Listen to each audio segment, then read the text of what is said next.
Good day. Welcome to Strong Ambition Podcast. We're going to dive into mindset today with Mark Meyer. Mark Meyer is a psychotherapist who helps people discover their authentic self. But what does it mean to be authentic? And why are goals not as good as having a purpose? We also dive into why self-esteem is more important than self-confidence. We talk about NLP, neuro-linguistic programming, understanding your motivation, and we even talk about the subconscious mind. So many great topics here within this episode. You're really going to understand a lot more and some great tools that I think you can take with you. So without further ado, here is Mark Meyer. Good day, Mark. Thank you so much for joining me today. How are you, sir? I'm good. Thanks for having me, Ryland. Well, it's great to have you on here. I know you have more of this concept around the mind and understanding the mind. Is a Strong Ambition podcast. So super pumped for us to dive into this. But let's get a bit of a backstory on you, because I love to know where people come from. I love to know how they kind of got into what they're doing. And this gives, the listeners a bit of an opportunity to understand your backstory, more about you. So why don't you tell us about yourself? Where'd you kind of start and how'd you get into what you're doing now? All right. Well, if you want the whole story, let's do it. I think when I was a young man, I went into the world wanting to prove myself. I wanted to prove to the world that I was good enough. And I guess ultimately, I wanted to prove to myself that I was good enough. And the way I wanted to do that is the way that I think a lot of people want to do it. I wanted to conform and live up to what's expected of me. So I wanted success. I wanted a good career. I wanted to make money. So I did an MBA, and I set out on a career path where I worked hard as hell to reach my goals. And that went very well for me. I was in my early 30s when I was heading up 3 different countries in Northern Europe for an English online agency. I was a Northern European director. 3 offices, 3 countries, lots of staff under me, and I had accomplished basically the goals I'd set out for myself. But Ryan, something was missing. I had achieved my goals, and I still had that sense of wanting more. So I thought, okay, what could that be? Maybe I need to start my own company. So I left my good job, and I found some investors, and I started a tech company. And that tech company went really well. We won business awards, tech awards. We had year-on-year growth, profits that were skyrocketing. And after a while, that feeling came back. I had achieved my goals, and I wasn't really happy. So I figured, okay, maybe I need another company.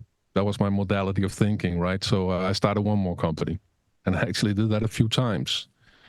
And in that process, I had a lot of goals that I set for myself that I needed to achieve. So I had done training as a coach, as a business coach, and as an NLP coach, because I wanted to reach those goals, and I needed my staff to perform as well, right? So I needed some tools for that. And I'd done that for a few years. And that feeling kept coming back. There was something missing. All these goals, and still I wasn't happy.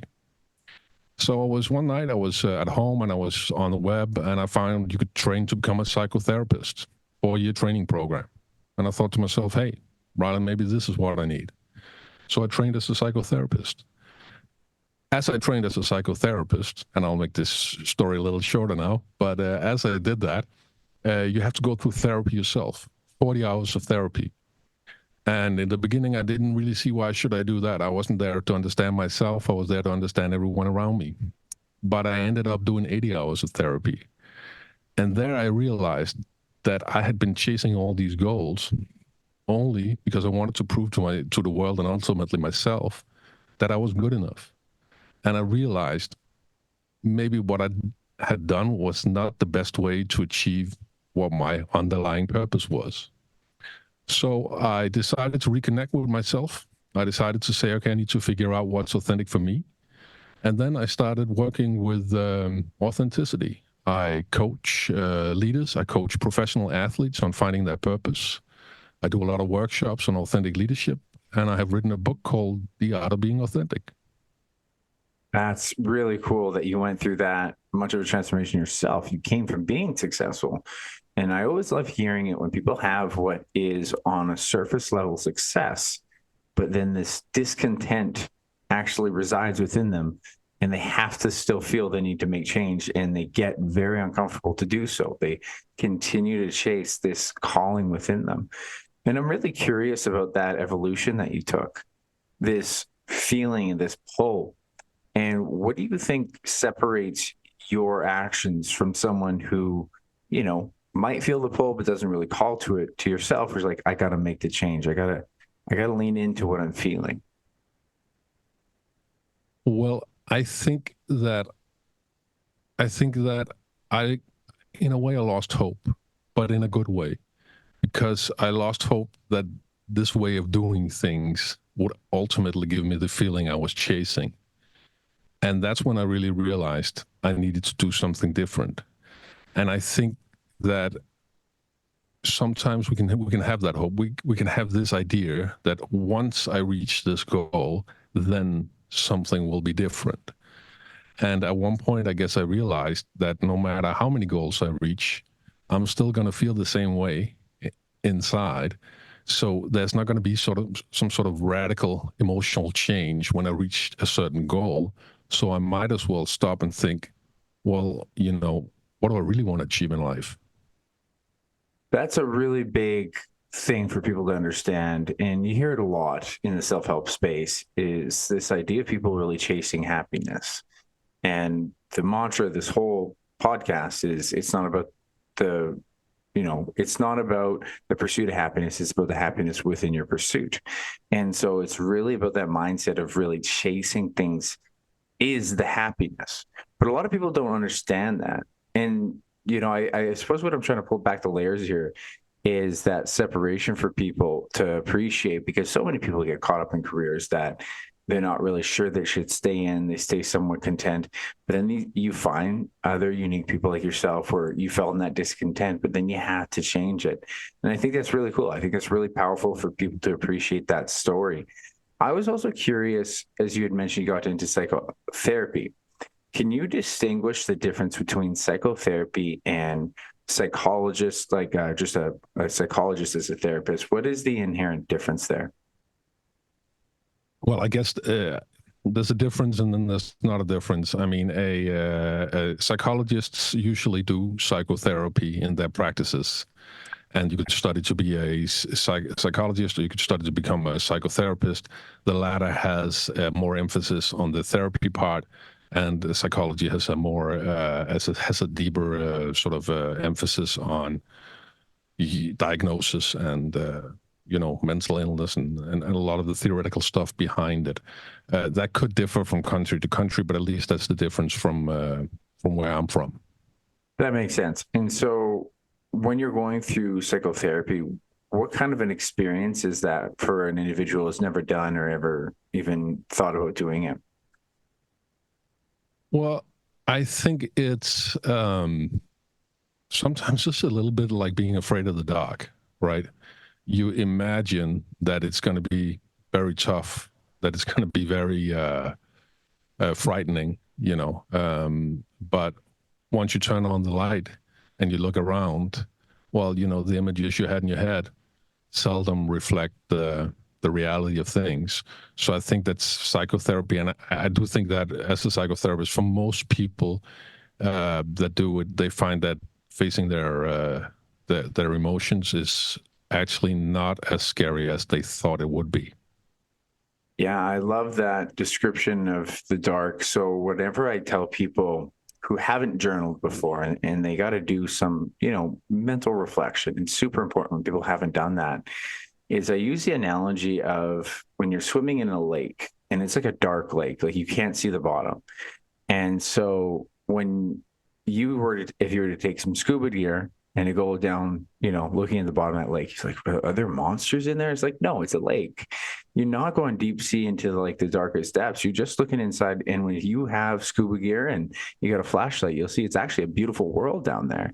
And that's what makes you who you are. But you need some light on it in order to understand, and you'll appreciate where you come from and what makes you up who you are.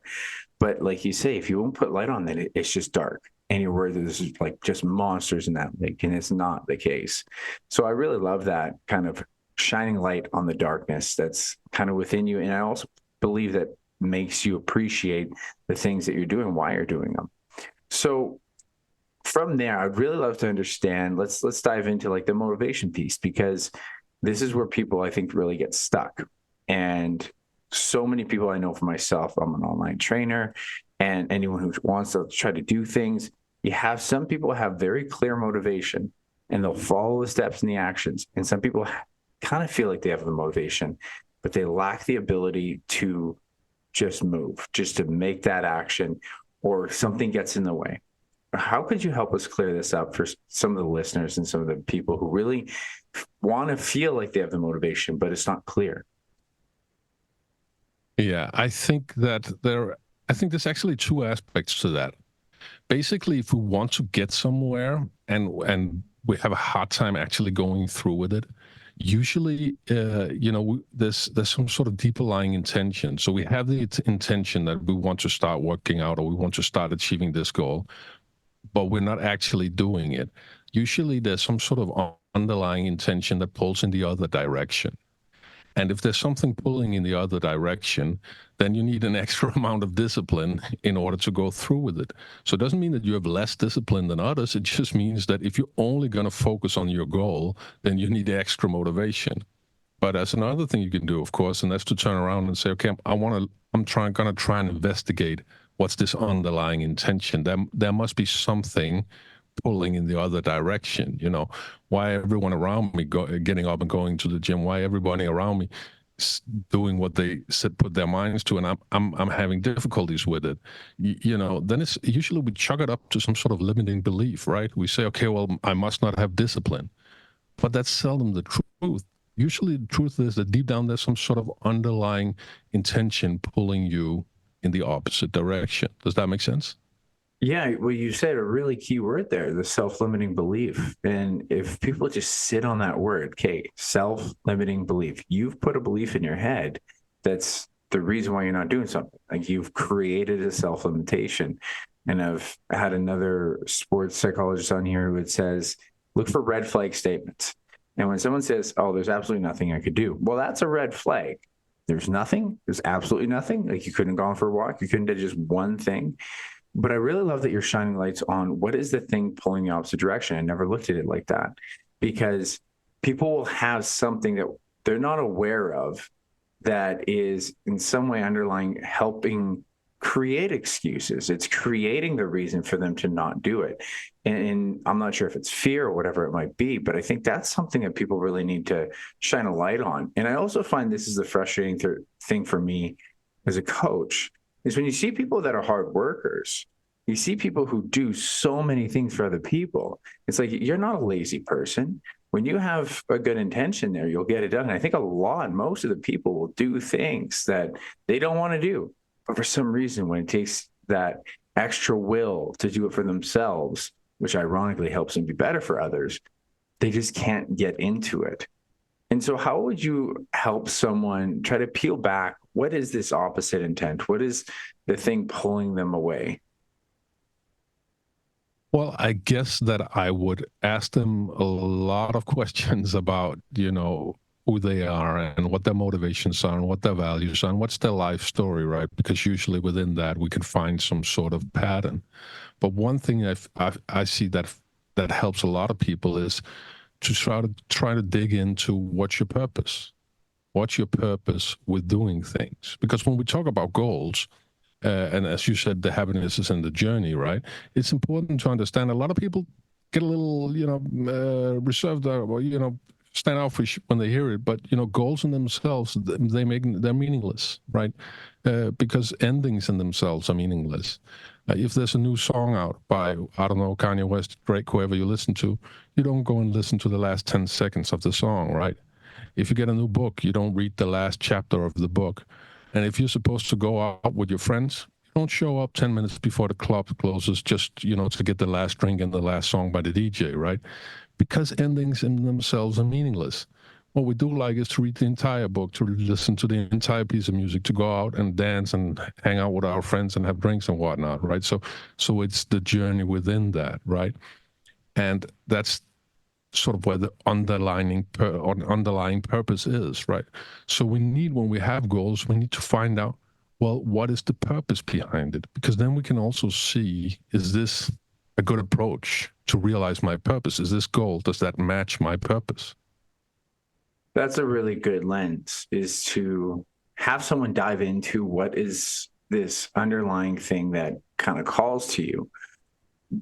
But do you feel like you have a hard time with this with some people? And I just imagine some people, I felt like I found my purpose. I found it with my career, and I continue to ask myself that question. And I see a lot of people stuck with this. I think they're stuck in reserve with this based on their lifestyle circumstances. And maybe no one's ever asked them, or they've been afraid to ask themselves. So if you see someone stuck with this, like, what is their purpose? How do you help them kind of resolve that? Well, it's a good question, and in a way, you kind of answered it because you said, okay, they're afraid of what's going to happen, right? And finding our purpose is something that we all deeply want to do, but it can be very difficult. I usually ask my clients, I ask them, okay, well, there's a couple of questions I ask them. I'll start out by saying, okay, well, let's pretend for a moment that money was not an object. If money was not an object, then what would you do? And then some thoughts sort of pop into your conscious mind. Okay, maybe I'll do something with this, or I'll do something like that. And then I'll say, okay, well, let's take it a step further. Let's imagine that there were no expectations whatsoever.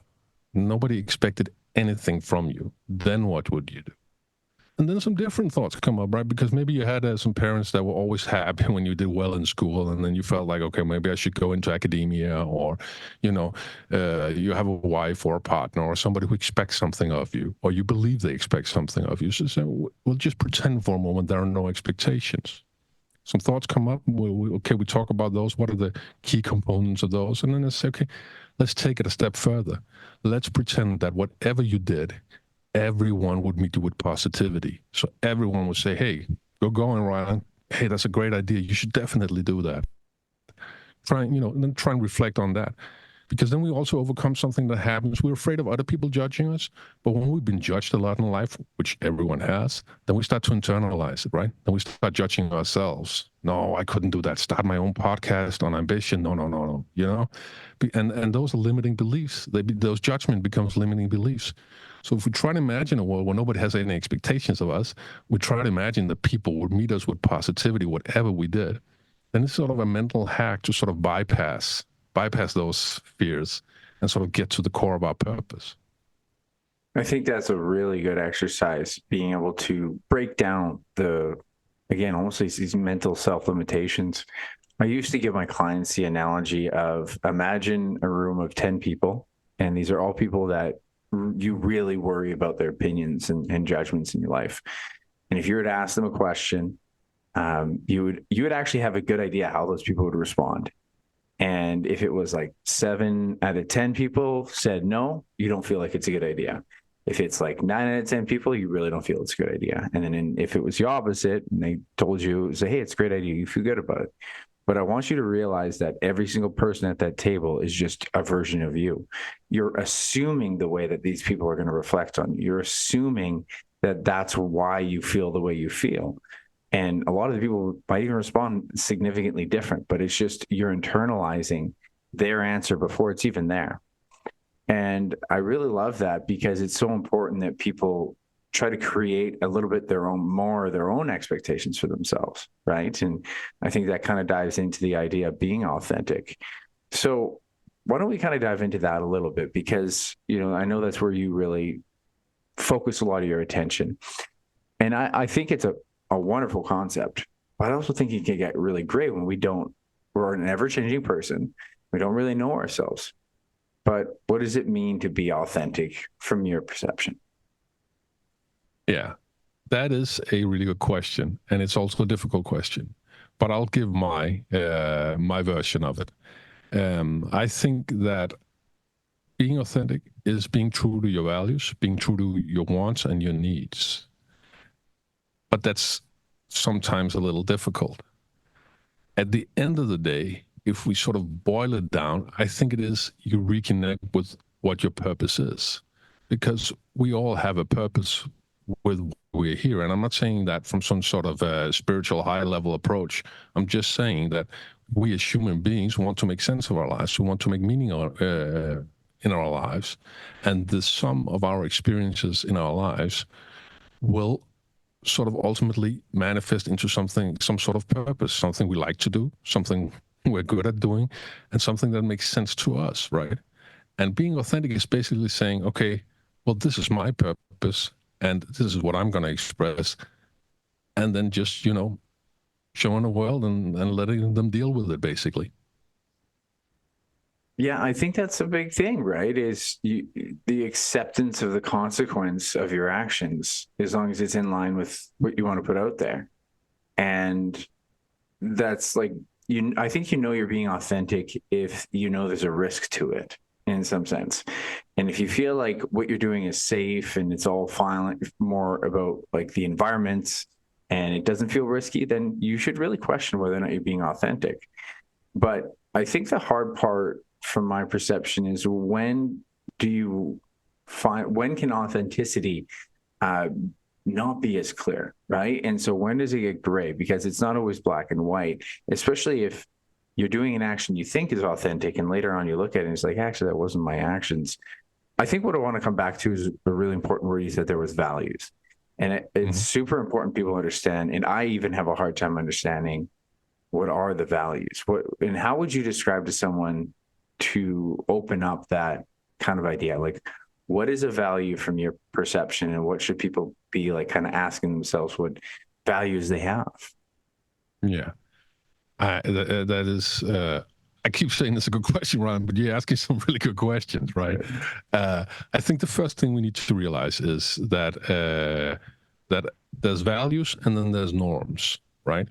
So a value is a way that I think this is a better way of being. This is a better way of acting. This is the right way of acting, or the right way of being. But it is, regardless of what situation I'm in. A norm is a prescription for how I should act in a specific situation. So let's say it's when you're at a baseball stadium and they're playing a national anthem, you get up because that's the norm. Everybody gets up, so you get up and you want to, to show your respect to your country and your flag, right? That may not necessarily be a value for you. If it's a value for you, when you're at home sitting on the couch and you're playing the national anthem, you're going to stand up, you're going to put your hand on your heart, and you're going to tell the whole family, okay, let's get up, they're playing the national anthem, right? So there's norms that makes us act in certain ways in certain situations. But we shouldn't mistake those for values, because norms kind of keep us from being authentic. Values are things that we think, okay, well, this is important for me. So that could be anything from, okay, I'd like to be on time. I don't like to keep people waiting. That could be a value for you, right? It'll not be a value only at work, because then it's a norm. If it's only at work, you show up on time, but you'll always do it, because it's something that's important for you. And I think when it comes to being authentic, we need to look at our values, but we also need to take it a step further and say, okay, are these really my values, or did I adopt them from someone else? Did I have a father who spent 80 hours a week at work, and now I think hard work is a virtue? Or do I actually think that hard work is a virtue? Because it can be. You know what I mean? I really like that. Yeah. It's question whether or not you're feeling like it's a part of you without the external support, right?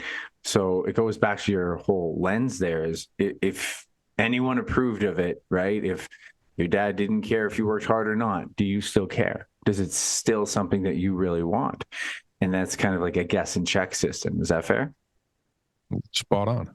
Yeah. And I think for the most part, I think it's where I'll go back to, like, it really helps if you can continue to just ask yourself, if it feels sometimes risky, then you're probably keeping within being authentic. One of the things, and this is more of like this goes into like social norms. And I've always postulated this question of what is being too honest. And you might find this interesting. This is back in high school. I wrote a paper on it. Is like to tell the truth or not to tell the truth. And so when, let's say you have certain social situations, and this does overlap with norms and values, someone that, let's say, and this is just one scenario, they might annoy you at some point. They might be nice to you. They're a nice person, but they also might annoy you. Where does being authentic and being an asshole overlap? Because I could just feel, I don't like you. You're just rude, but they're being really nice to you and you don't like them. So this is where I find the concept of authenticity is really challenging, because when it comes to some social norms, there is the idea of being polite. It's just being nice to a person.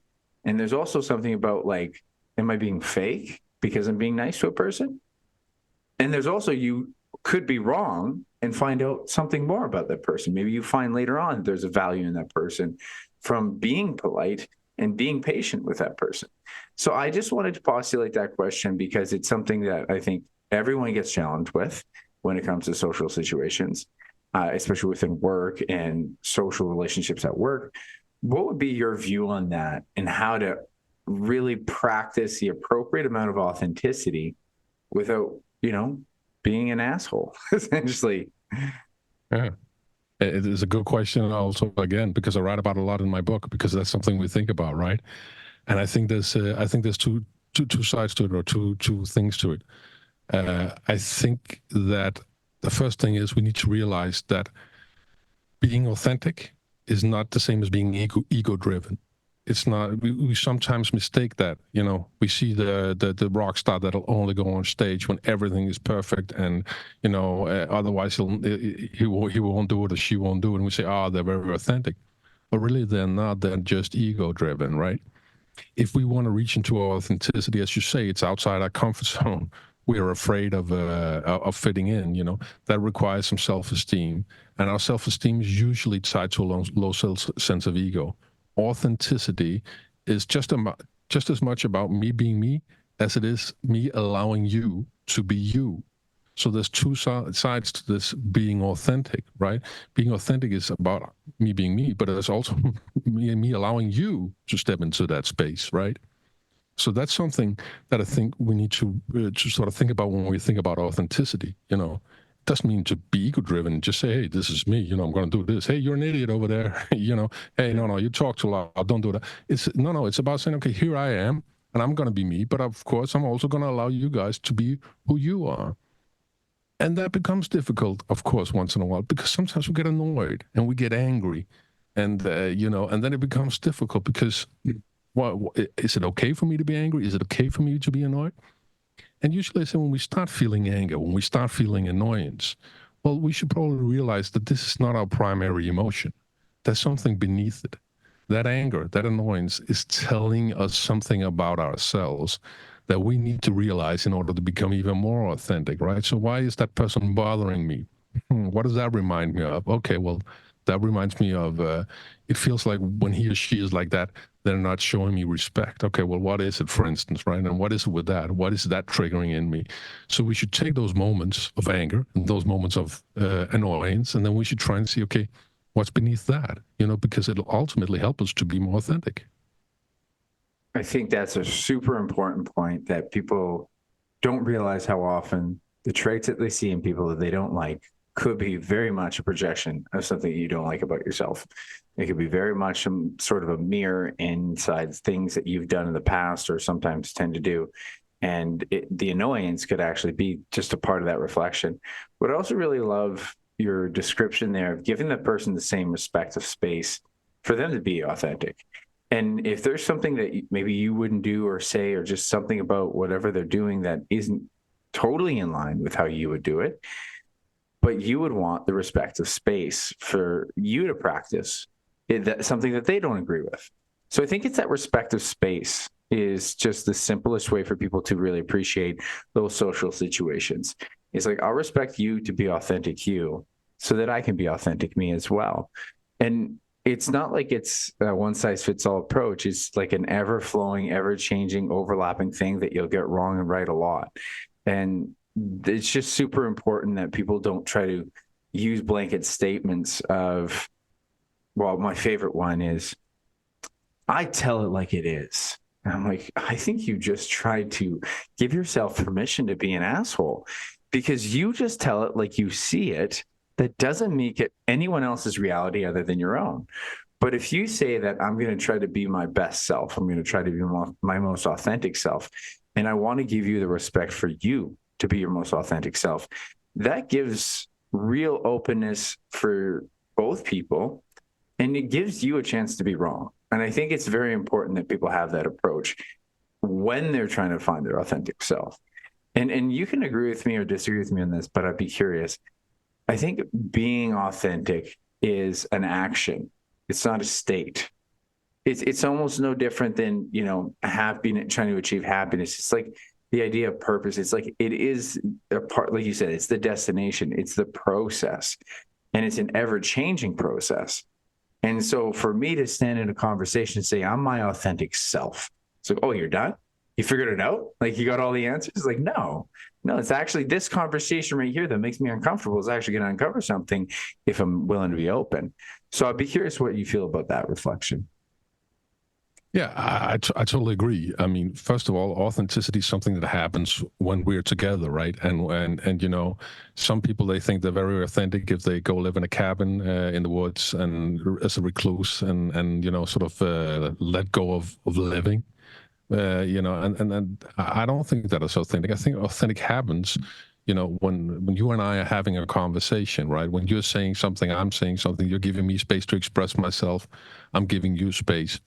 That is when authenticity happens. So it's something that we allow ourselves to do, and it's something that happens through action. And it's a continuous journey, right? Sometimes when I'm on podcasts, people are like, okay, so you wrote The Art of Being Authentic. So are you authentic?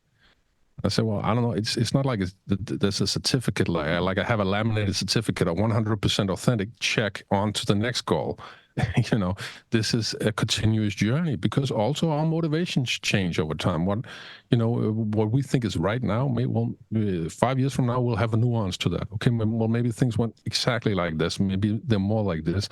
And this changes our motivations. And then what's authentic for us now is different than was it before. Anyone who's ever become a parent, they know that, a lot of their purposes, a lot of what gave meaning to their life changed the minute they had that baby, right? Absolutely. And it's that continual drive to change. Like it's not a state, it's a process. So I'd be curious within this, because I'm assuming you work with a lot of people on this. I wanted to come back to some of the challenges that come up with it and some tools and tactics that you would have, especially when people maybe don't have confidence or self-esteem. And I see that a lot within people who get limitations within their ability to, go after their goals. So what are some of the biggest, you give me a handful of top challenges that you see individuals have with being authentic, and how do you help them overcome it? Yeah, I think there's a couple of things when it comes to that. I mean, I think that first of all, I think we need to realize a couple of things. It's good to know the difference between what I believe is the difference between confidence and self-esteem. And the thing is, with confidence, it's usually the way that we expect to handle a given situation, right? So if I think I'm going to do well in a tennis match against you, then I'm going to have high confidence if I'm good at tennis, right? If I'm not good at tennis, then I'm going to have low confidence. And when we play that tennis match, the outcome of that is going to affect my confidence. If I win, it's going to go up. If I lose, it's going to go down. Confidence doesn't really help us when it comes to being authentic. Confidence feeds our ego, but not so much our authenticity. And sometimes people think I need to be better at stuff. I need to be better at tennis. I need to be better at public speaking. I need to be able to bench press more at the gym. I need all these things that I need to be better at. But authenticity really doesn't care about that. Authenticity cares about self-esteem. And self-esteem is the worth we place on ourselves. And that is, what is the value that I have? Because if I'm going to be authentic, I know maybe not everybody out there is going to like it. There's going to be listeners out there that say, hey, if I'm going to be my authentic self, I know for sure that this group of people around me, these people in my circle, they're not going to approve of it, right? For some people, that's a certainty if they have to step into their authentic self. And then you need the self-esteem to say, well, I'm worth it because this is what I want to do. So the first thing I would say is cultivate your self-esteem. And you can cultivate your self-esteem every time you make an action that you believe is the right action for you, where you believe this is the right thing to do because this is authentic for you. It'll add to your self-esteem. So I would say that's probably the most important thing. Makes total sense that it's making more of a priority on yourself. And I think that's where a lot of people get limited, especially when I see within my clients and a lot of people within training and stuff, is that I go back to the person who still commits a lot. They still are doing things for a lot of other people, but yet they can't get in a workout once a week. They're doing this, this, and this. They're really busy, but they can't, find time to cook their own meal plan. Like, there's a lot of this giving to others. And then they say to themselves, oh yeah, I don't feel like I can do it. I don't feel good about myself doing this. It's like, but what have you done for yourself? And I've had someone on the podcast before who had a great analogy for it. Analogies are always the mind's way of understanding our emotions, right? And he had said, if you have someone you love, like your partner or another loved one, you don't hesitate to do it. And that's what people miss, is they don't give that self-love in a form of a commitment of action, because they now think that they're being selfish, right? And I think this is where people are really missing within improving self-esteem and how you feel about yourself, by committing time to yourself, by giving yourself the right to care about yourself. And I suppose this might even help a little bit of people understanding, how do you help someone translate that? Like, how do you help someone translate what you're doing for yourself doesn't make you selfish? And I always try to translate it to, when you're putting in time for yourself, you're creating a better version of you, and the people you care about get a better version. So you're doing it for them in the end anyways. But I'd be curious if you have any other tactics for this to help people commit time to themselves, to believe in themselves. Yeah, I think that, well, the way you put it there, I immediately think of this give and take relationship we have in life, right? That life happens when we give, but also when we receive. And if we only have one of those, then we have sort of an imbalance in our lives, and we're not going to be happy, right? And it goes back to the intention with things. So let's say that, okay, if somebody only receives, okay, nobody's going to want to hang around with you if you just, take energy from people, take their money, take everything, right? But that's the same when you give. If you only look to others to help them and serve them, and they're not allowed to help you, well, you're going to end up lonely. You're going to end up lonely because people don't want to be part of that. People want to be part in a balanced give and take relationship. So this giving will ultimately lead to loneliness and unhappiness. So I would say that definitely we need a balance. And I think one of the ways to get to that balance is also to look at, usually when people give a lot, it's because that they're too busy focusing on others to focus on their own problems. And that can have a very, very negative effect on your self-esteem. I'll give you an example. Let's say you and I decide to go out and feed the homeless. Same action. You go out on the street, you go to the left, you take everyone on the left, you feed them. I go to the right, I feed everyone on the right. You go out there because you want to help these people, these poor people. You want to help them to have a better day because you think it's important and you think they're in a tough spot. When you come back, you're going to come back with a heightened sense of self-esteem. It's going to add to your emotional well-being.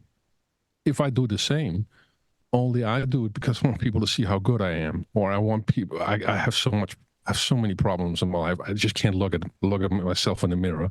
So I just want to focus on other people's problems. How am I going to feel when I come back? Am I going to come back with a heightened sense of self-esteem? No, quite the opposite, right? So the same action, you and I performed the same action, but it has a hugely different impact on our self-esteem, right?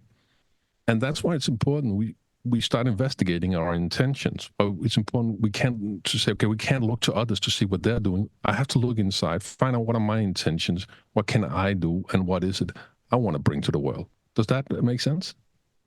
Absolutely. I think one of the major sentiments you had there that really highlighted it for me was investigate. Love that word. Your intentions.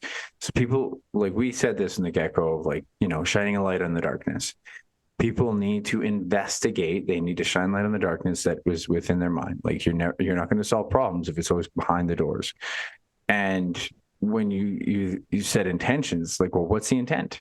Like, why are you doing this? And I think there's also a level of people needing to give themselves permission to feel good about the actions that they do, in whether it is, feeding the homeless or doing something for yourself. It's like, it's working on you. And I feel like there's a permission that people are lacking sometimes. It's like, you're going to take an hour out to go do a workout with someone. You're going to take time to even do self-help care, to go journal, anything that's just for you. And to give yourself permission for that intention. Well, what's the intention? And if people investigate and lay that out, well, the intention is so that, whether you're training or doing something for yourself, I'm becoming a better version of myself. What does that do? That intention is so that I'm better for other people. And I think people just need that appropriate language for themselves. I really pay attention to the language that people use when you hear them create any sort of sentiment around what they can or cannot do, because when you understand just some of those red flag statements, anything like that, you'll understand that they're really creating those self-limiting beliefs so much because they're not giving themselves permission to really put themselves first, to put those actions first, and to be able to be the authentic self because they're so worried about what other people think. You had mentioned near the start there, and I wanted to come back to it, was you did NLP work, because and I bring this up because of the language. Can you describe to people what NLP work is like, and would you recommend people look into something like this to help them? Yeah, definitely, because NLP, which is neuro-linguistic programming, is the way that we speak, the way that we envision things, this whole programming that goes on in our minds, and just our inner dialogue, the way we talk to ourselves, or the way we listen when we listen to other people. I can hear you doing it too, Ryan, right? When somebody comes with a statement, like you said, if somebody says, "Well, I can never go to the gym," or I never have time," then you'll immediately grab onto that one. Never? Really? Is it like that? Or is there times you have time, but you just don't feel like it? Yeah, okay. So it's not never, it's once in a while, right? I'm a big fan of neuro-linguistic programming, and I think it does a lot. It can do a lot for motivating yourself, and it can do a lot for understanding other people and sort of getting your message across to other people in a good way. And I think that in a way, when we understand ourselves better and when we start to understand other people better, then it becomes more easy for us to be authentic, right? For sure. And I think people will just understand themselves better because they start to realize the language they're using with themselves. It's super important that we pay attention to the language we use. It's a very simple sentiment that I would use all the time. I think most people do. When, let's say, there's a task for, it could be a partner, it could be anyone. And anyways, we'd always say, "Oh, sorry, I didn't have any time to do it. I didn't get a chance to do it." And it's like, that's a lie. That was just you saying that you're making it out to sound like there was like no time, and you chose not to do it. And so the language I use myself all the time, and anytime a partner, wanted to get me to do something, "Oh, can you watch this or that?" I said, "I didn't make the time to do it. I'm sorry."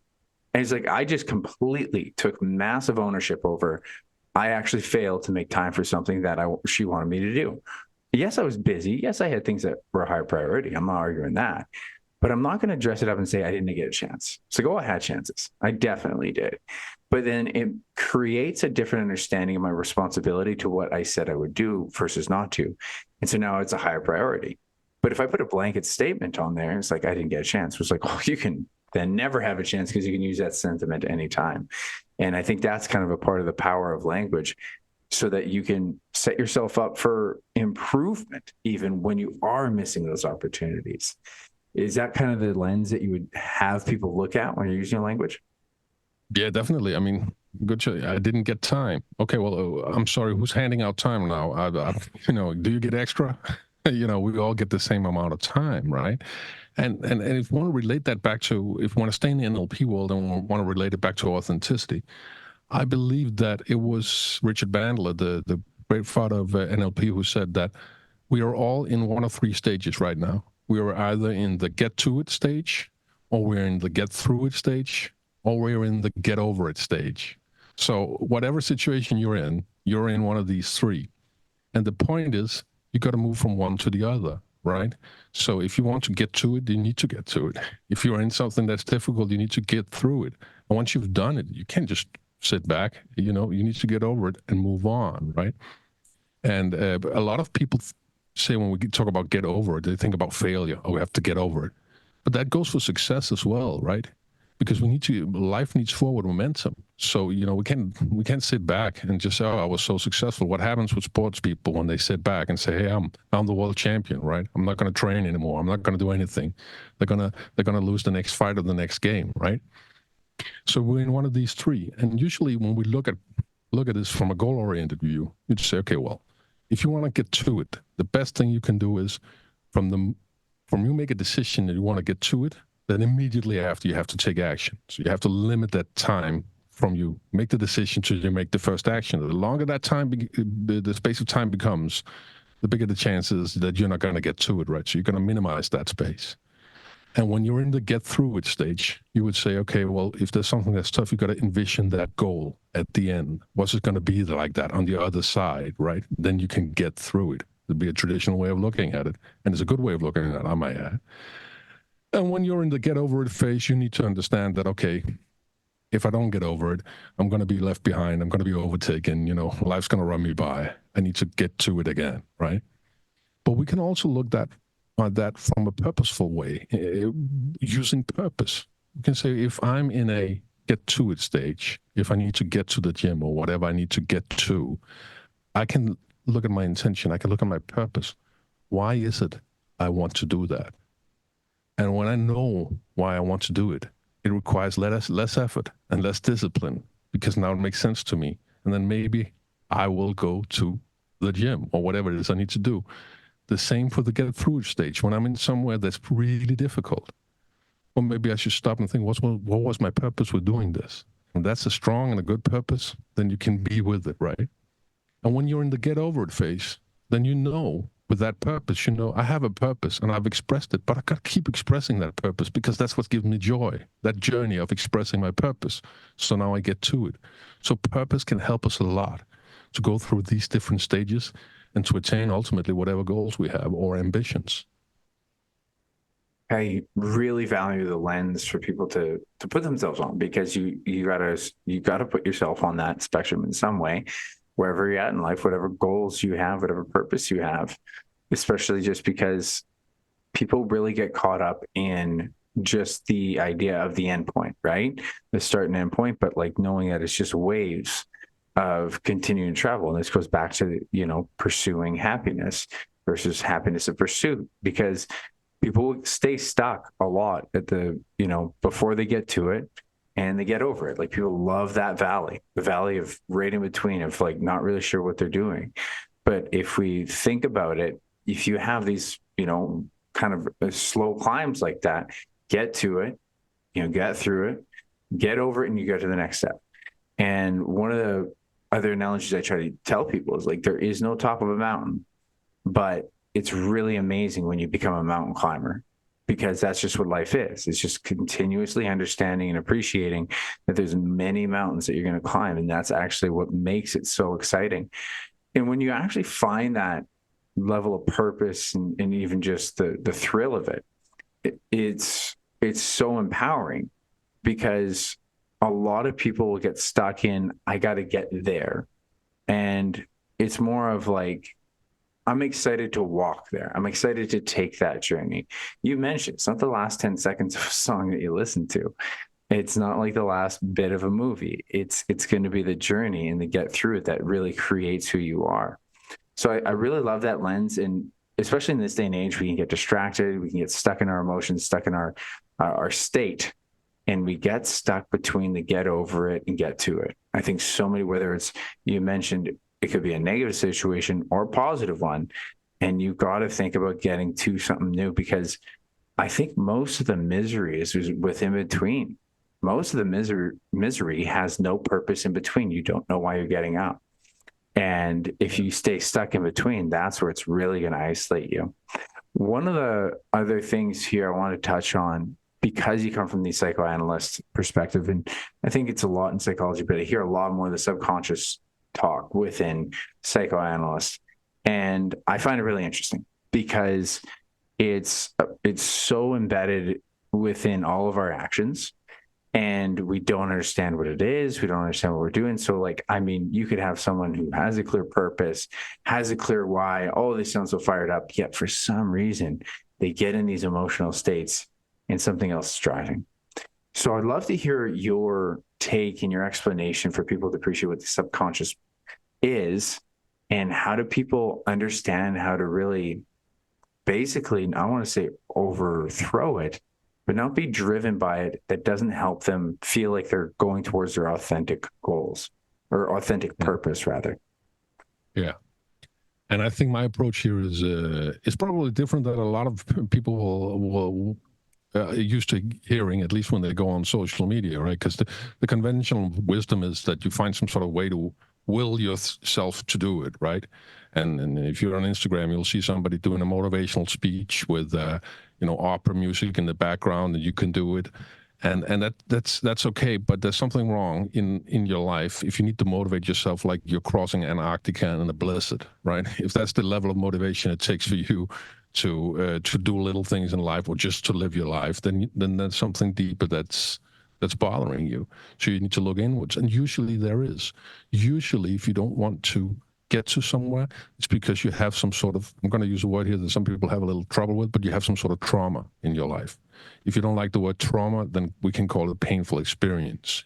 We all have some level of trauma or painful experience in our life. So, and that affects us. And what happens when we get some sort of trauma is we want to avoid ever feeling like that again. So if we meet something in life that will remind us of it, we'll try to avoid it, right?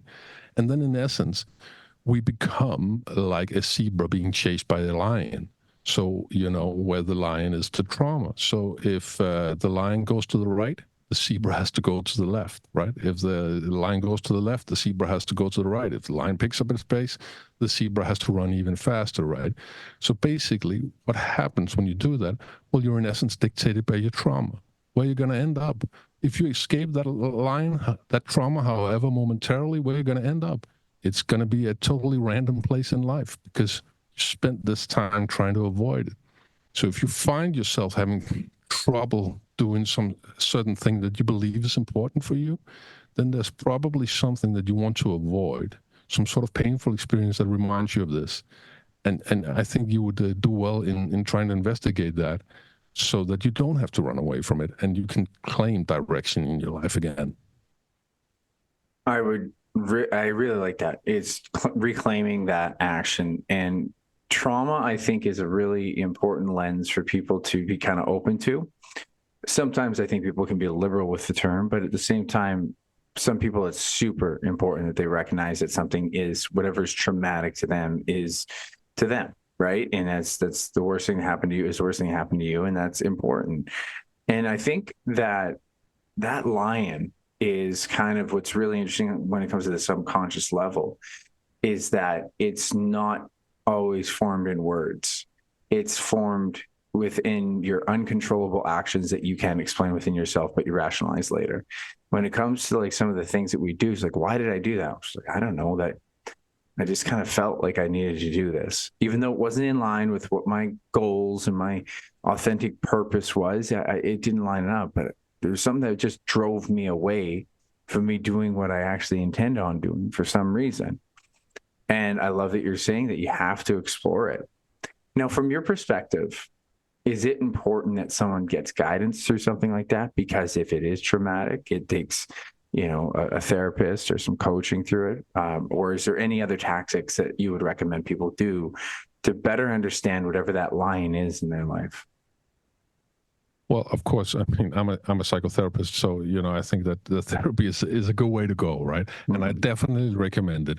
If you are going to touch upon something in your life that you feel is going to be difficult for you to handle on your own, then it's a good thing to get support, and it's a good thing to get support from somebody who can, a therapist who can listen behind the words and can understand what's going on behind those words and can sort of guide you through that process. But of course, you can also, you can also look to you and start investigating it yourself. One of the things that I also talk about in the book is saying, okay, listen, let's call it painful experiences. Listen, a lot of your strengths in life come from a painful experience. So you can actually start by saying, okay, I want to list my strength, and let me explain that to you. So let's say that you are very independent, or let's say I am a very independent person. Okay, well, how come that I became so independent? Well, that was probably because that somewhere in my upbringing, my needs weren't met. I asked for help and nobody gave it any attention. So I had to figure it out myself. The more that happened, the more independent I became, you know? Of course, I could have become independent by being, dosed in exactly the right amount of challenges by my attentive parents, right? But for most of us, when we list down our strengths, a few of them are going to come from some sort of painful experience. So we can use our strengths to sort of look behind them and saying, is there some sort of painful experience behind this that is still influencing my life? And then we should definitely look at it because, when we look at it, we're not going to lose the strength. We're still going to be independent or whatever other strength we got from it. But we can look behind it to make sure that there's no unwanted side effects of that strength. Does that make sense? Absolutely. Yeah. To be able to reflect on how it affects you as a whole, I think is super important. And just that lens of making sure people realize that it's not always a bad thing, right? You can see it as a scar, but did that scar strengthen your skin, or is it still a raw wound? And I think people need to try to create the scar, try to create it as the thing that makes them stronger for having gone through it. Some people, when it comes to psychological traumas, and they are, if they're very traumatic, they are, it's actually a continuous wound. But you see other people who adapt to it, that makes them so much stronger to handle way more things. And I think it's within the individual that they have to be able to resolve that, I would assume. And so I'd love to know if there's any other points here that we might not have touched on that's super important for people to appreciate when it comes on this journey, as we say, to be authentic. What other points do you think we might be missing, or that any more wisdom you have for people when they're trying to improve themselves on this path of being more authentic? Yeah, I think I'll say two things. I will say that, first of all, we're on a podcast here called Strong Ambition, right? So the listeners out there, maybe they should think about the goals they have right now. And then they should say, okay, what's the purpose behind them? And I think you'll be surprised that we all do have a lot of goals in life where maybe we do not have a strong purpose behind them. And then we might want to reconsider them, right? And we also need to understand that purpose, sometimes we just put another goal behind our goal, and then we call it a purpose. So, okay, why are you setting up these 4 businesses, if you ask me, right? I say, oh, I want to be rich. Somebody should have told me that's not a purpose, Mark. That's just another goal. So we need to sort of look, I would say, urge the listeners to go through their goals and saying, okay, what's my purpose behind this? Because once you find your purpose, you can select the goals that are truly authentic for you. And when they materialize, you're going to feel so much better about it. So that's the first thing. The second thing I would say is about trauma, what you just said. Sometimes if we have a hard time doing something, it's because there's a hidden intention behind it. Perhaps coming from some sort of painful experience. Well, as long as we don't process that painful experience, we can learn from it. But as you say, as soon as we process and release that painful experience or that trauma, it carries a tremendous wisdom that will be a tremendous strength where you no longer have to avoid things in life, but you can actually claim the direction that you want in your authentic life. That's really cool. I love how you pull those two together. I think it's super important for people to reflect on both of those things. And it's this idea too that you mentioned about, like, just saying a goal does make sense of why you have the goal. And especially when we go back to some of the lens that you gave people earlier, I really want to highlight, because it really came to pull it together. Is like, well, what is that goal if money is not a thing and everyone supports you doing it? Okay. And just live in that world for a second, because making more money wouldn't matter And I remember I had a guy on here who asked me to, we had done some breath work, and he asked me a good question to go into it with. And he asked, I was asked to ask myself, what do I need more of? And what do I need to let go of? And it was interesting because as soon as we did this before the breath work, I was asking myself, like, yeah, I need more money. And it's like, that's not a thing. That's not really the real thing. It was, I wanted direction. It was like direction. Obviously, money has a purpose in my life, but it's not really the purpose. It's not really what drives me. And so if you're trying to figure out that purpose, it's like, take away the money, take away the perception of what people might feel about you, and what kind of a mark do you want to leave in this world? And like you say, coming back to the whole perception of what's preventing you from, and is it a scar of your past, or, you know, a wound of your past that makes you not okay with chasing that version of yourself? And I think so many people get stuck in that within their lifestyle, especially within their professional careers. It's super difficult to overcome. And I think I'm blessed that I get to go chase a passion like yourself. Like chasing passion, waking up every day chasing a passion, even though, you know, currently where I'm at, I'm doing okay, but not making a ton of money. It doesn't matter because I wake up with a purpose. And that is probably one of the most empowering feelings. So I think we've really dove into a lot here. I think there's a lot to learn. I would love to know, as this is a Strong Ambition podcast, what is your most recent ambition? And I love to hear both professional and personal. If you got some more recent ambitions, what are you going after coming down the pipeline? Well, my ambition is to basically to express more of my purpose every day, you know, to not hold back, to get up and say, okay, I want to express my purpose, and I want to express it in every instance where I can express it. And we have multiple purposes, of course. You know, if you're a parent, then when I'm with my kids, I have one purpose. When I'm at work, I have another. But my underlying purpose is definitely to, you know, empower people to be more authentic in life and in business. And that purpose, I want to express as much as I can. And that's my ambition. There's not a goal tied to it, because I get that feeling every time I express that purpose. Does that make sense? You know, I mean, I get that if I'm coaching an athlete, or I'm counseling someone, you know, and I can feel that this is added to their authenticity. I get this wonderful feeling in me. And it's the same whether I'm counseling one person, or if it's a couples counseling, or if it's a high performing athlete, or if there's three people coming through my practice in a day, or 10 people, you know. So for me, it becomes less about the goal, but just about expressing that purpose, because that's where I truly get that feeling of happiness. That's beautiful. I love that. Well, why don't you tell more people about where they can find your information? Yeah, definitely. Well, if you want to read about authenticity, then definitely go check out my book on Amazon. It's called The Art of Being Authentic by Meyer. If you want some newsletters on authentic living and on authentic leadership, you can go to my website, tmarkmeyer.com. You can also follow me on Instagram. I have little clips and videos and snippets about being authentic. That's authentic Meyer. And then connect on LinkedIn if you want to listen to me speak about authentic leadership. Wonderful. I love it. So this was a wonderful conversation. I really enjoyed it. Got to go deep on the mind, and that's one of my favorite things to do. So thank you so much for joining me today, Mark. Thank you. It was a pleasure, Anand.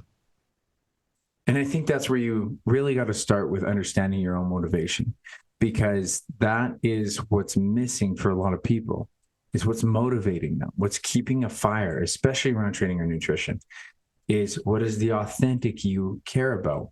And as we mentioned, the person that puts others first, is that truly what you want? And for sure, you're going to want to help others to some degree, but we get caught up in doing it too much. And I see that is probably one of the hardest things to see, is when someone's so capable of hard work, but they're only putting it into others and not themselves. And so I think this was where we kind of need to think about the NLP effect, and just that neuro-linguistic programming, the words that we're talking to ourselves, is the self-limiting beliefs, or it can be empowering beliefs. And I think the language that you use with yourself is truly what you're going to become. Absolutely. There's a lot of different new professionals come around the idea of manifestation. And I'm not huge on manifestation, but I am big on the language we use for ourselves will manifest a person and an identity. And that's what NLP does. There's many different books on it. I only have one. I can't even quote what it's called, but I highly recommend that you look into neuro-linguistic programming. But just pay attention to the words you use. And if they're, I can't, or I could not do anything, or I'll never, all these words, like any word that you feel that are really too close to being general and absolutisms, you have to question, because it's not going to help you, right? What language can you use to even take better ownership, as I mentioned within the episode? Did you have no time, or did you not make time? Can you just say the words, I did not make time today? And that's a difference. That's a difference of responsibility. And that gives you an opportunity for improvement. But you said, I had no time today. And as Mark had said, who's giving out time? Isn't it the same time every day? And so have a better lens on what you're able to use for your language can super, super powerfully impact your actions. And just be aware of the subconscious thinking that could be motivating this, the previous traumas, the lions that are still within your mind that are driving you in an inappropriate direction. I really love the lion that could be actually driving you too hard to do things you don't want to do. And so, as he had mentioned, uncover it. We talked about putting a light in the darkness. I recommend to every single one of my clients that you should consider having a journal. That journal is a self-discovery process. I believe that if someone commits to journaling, even for a month, for 1 month, even if it's 10 minutes once a week, you're going to discover something about yourself.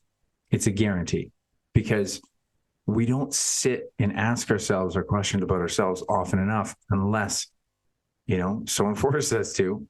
Some people have this practice already, and I think it's super healthy. It truly is a mental health practice.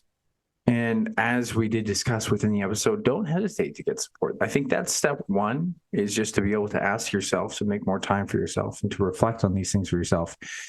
But really think about getting support.